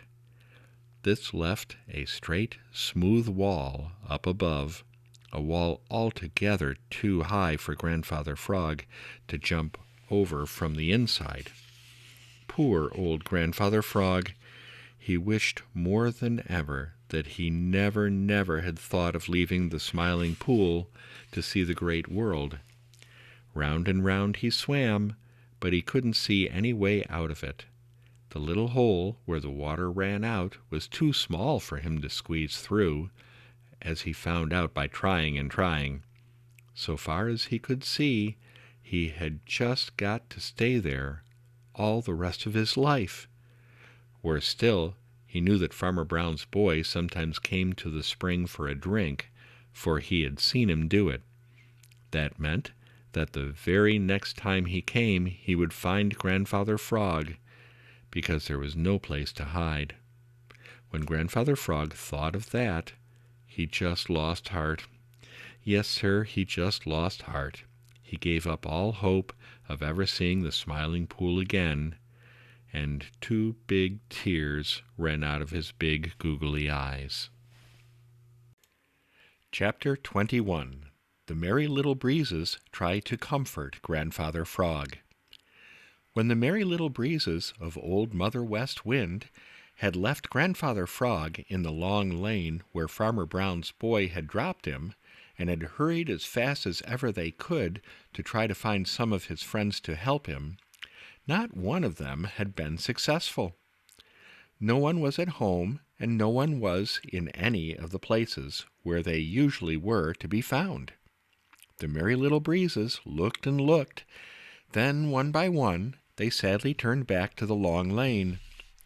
They felt so badly that they just hated to go back where they had left Grandfather Frog. When they got there, they found Striped Chipmunk, who now was scolding Farmer Brown's boy as fast as his tongue could go.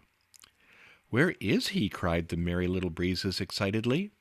Striped Chipmunk stopped scolding long enough to point to Farmer Brown's boy, who was hunting in the grass for some trace of Grandfather Frog. "We don't mean him, you stupid. We see him for ourselves. Where's Grandfather Frog?" cried the Merry Little Breezes, all speaking at once. "I don't know," replied Striped Chipmunk, "and what's more, I don't care." Now, this wasn't true, for Striped Chipmunk isn't that kind. It was mostly talk, and the Merry Little Breezes knew it. They knew that Striped Chipmunk really thinks a great deal of Grandfather Frog, just as they do. So they pretended not to notice what he said, or how put out he seemed. After a while, he told them that he had set Grandfather Frog free, and that then he had started for the spring on the other side of the long lane. The Merry Little Breezes were delighted to hear the good news, and they said such a lot of nice things to Striped Chipmunk that he quite forgot to scold Farmer Brown's boy.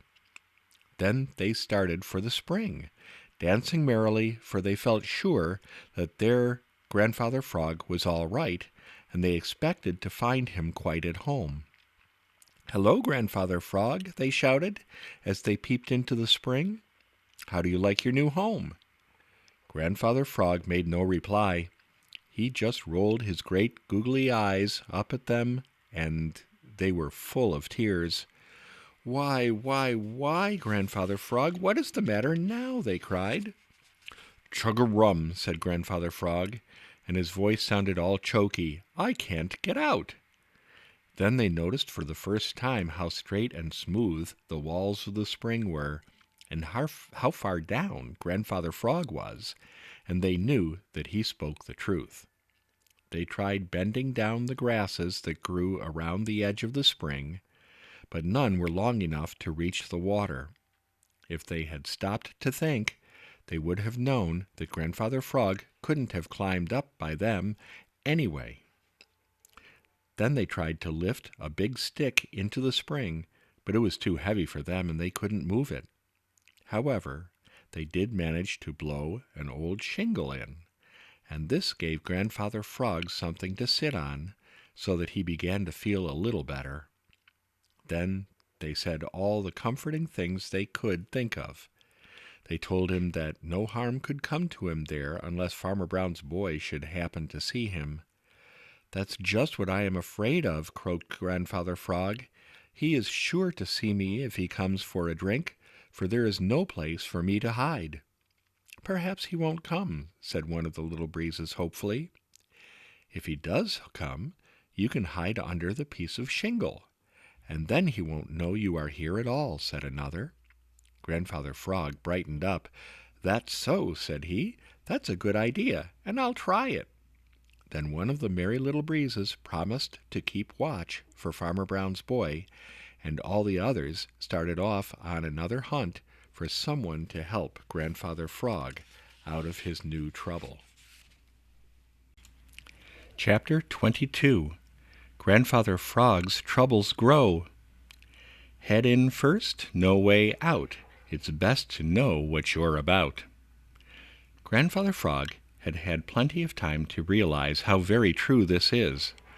As he sat on the old shingle which the Merry Little Breezes had blown into the spring where he was a prisoner, he thought a great deal about that little word if. If he hadn't left the Smiling Pool, if he hadn't been stubborn and set in his ways, if he hadn't been in such a hurry, if he had looked to see where he was leaping, well, any one of these ifs would have kept him out of his present trouble.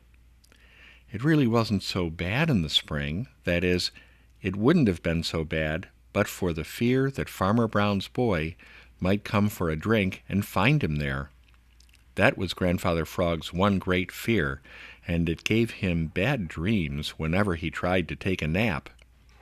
He grew cold all over at the very thought of being caught again by Farmer Brown's boy, and when at last one of the Merry Little Breezes hurried up to tell him that Farmer Brown's boy actually was coming, poor old Grandfather Frog was so frightened that the Merry Little Breeze had to tell him twice to hide under the old shingle as it floated on the water. At last he got it through his head, and drawing a very long breath, he dived into the water and swam under the old shingle. He was just in time. Yes, sir, he was just in time. If Farmer Brown's boy hadn't been thinking of something else, he certainly would have noticed the little rings on the water made by Grandfather Frog when he dived in. But he was thinking of something else, and it wasn't until he dipped a cup in for the second time that he even saw the old shingle. "Hello," he exclaimed. "That must have blown in since I was here yesterday. We can't have anything like that in our nice spring." With that he reached out for the old shingle, and Grandfather Frog, hiding under it, gave himself up for lost. But the anxious little breeze had been watching sharply, and the instant he saw what Farmer Brown's boy was going to do, he played the old trick of snatching his hat from his head. The truth is, he couldn't think of anything else to do. Farmer Brown's boy grabbed at his hat, and then, because he was in a hurry and had other things to do, he started off without once thinking of the old shingle again. "Chug-a-rum!" cried Grandfather Frog as he swam out from under the shingle and climbed up on it. That certainly was a close call. If I have many more like it, I shall certainly die of fright." Nothing more happened for a long time, and Grandfather Frog was wondering if it wouldn't be safe to take a nap when he saw peeping over the edge above him 2 eyes. They were greenish-yellow eyes, and they stared and stared. Grandfather Frog stared and stared back. He just couldn't help it. He didn't know who they belonged to. He couldn't remember ever having seen them before. He was afraid, and yet somehow he couldn't make up his mind to jump. He stared so hard at the eyes that he didn't notice a long furry paw slowly, very slowly, reaching down towards him. Nearer it crept and nearer. Then suddenly it moved like a flash. Grandfather Frog felt sharp claws in his white and yellow waistcoat, and before he could even open his mouth to cry "Chug-a-rum!" he was sent flying through the air and landed on his back in the grass. Pounce! 2 paws pinned him down, and the greenish-yellow eyes were not an inch from his own. They belonged to Black Pussy, Farmer Brown's cat. Chapter 23. The Dear Old Smiling Pool Once More. Black Pussy was having a good time. Grandfather Frog wasn't. It was great fun for Black Pussy to slip a paw under Grandfather Frog and toss him up in the air. It was still more fun to pretend to go away, but to hide instead, and the instant Grandfather Frog started off, to pounce on him and cuff him and roll him about. But there wasn't any fun in it for Grandfather Frog. In the first place, he didn't know whether or not Black Pussy liked frogs to eat, and he was terribly frightened. In the second place, Black Pussy didn't always cover up her claws, and they pricked right through Grandfather Frog's white and yellow waistcoat and hurt, for he is very tender there. At last Black Pussy grew tired of playing, so catching up Grandfather Frog in her mouth, she started along the little path from the spring to the long lane. Grandfather Frog didn't even kick, which was just as well, because if he had, Black Pussy would have held him tighter, and that would have been very uncomfortable indeed. "It's all over, and this is the end," moaned Grandfather Frog. "I'm going to be eaten now. Oh, why did I ever leave the Smiling Pool?" Just as Black Pussy slipped into the long lane, Grandfather Frog heard a familiar sound. It was a whistle, a merry whistle.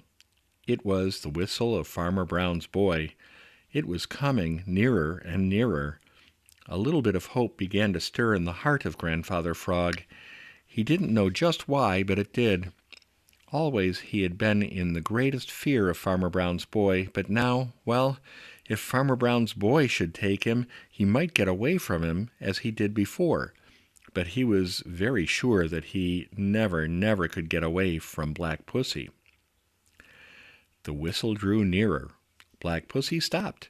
Then she began to make a queer whirring sound deep down in her throat.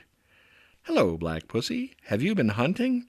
Come here and show me what you've got," cried the voice.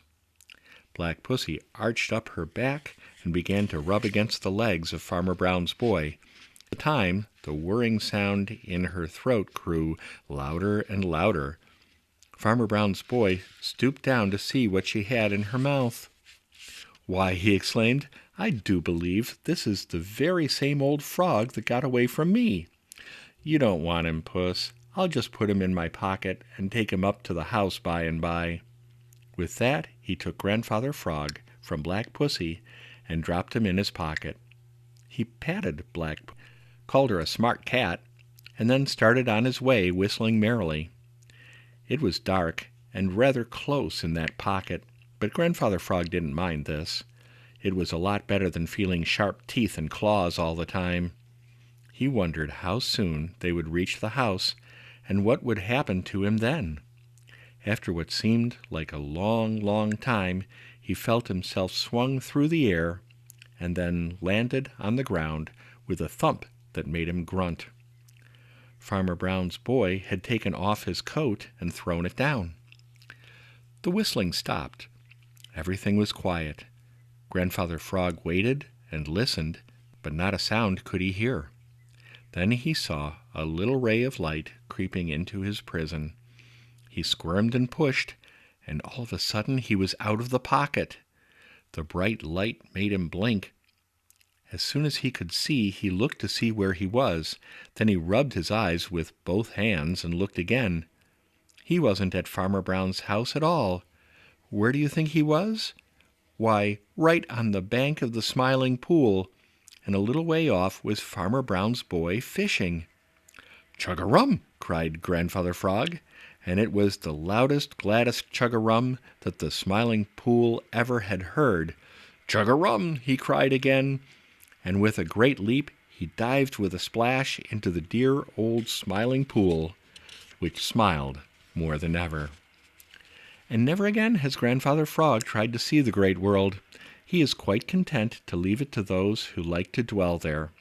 And since his own wonderful adventures, he has been ready to believe anything he is told about what happens there. Nothing can surprise him, not even the astonishing things that happened to Chatterer the Red Squirrel, about which it takes a whole book to tell.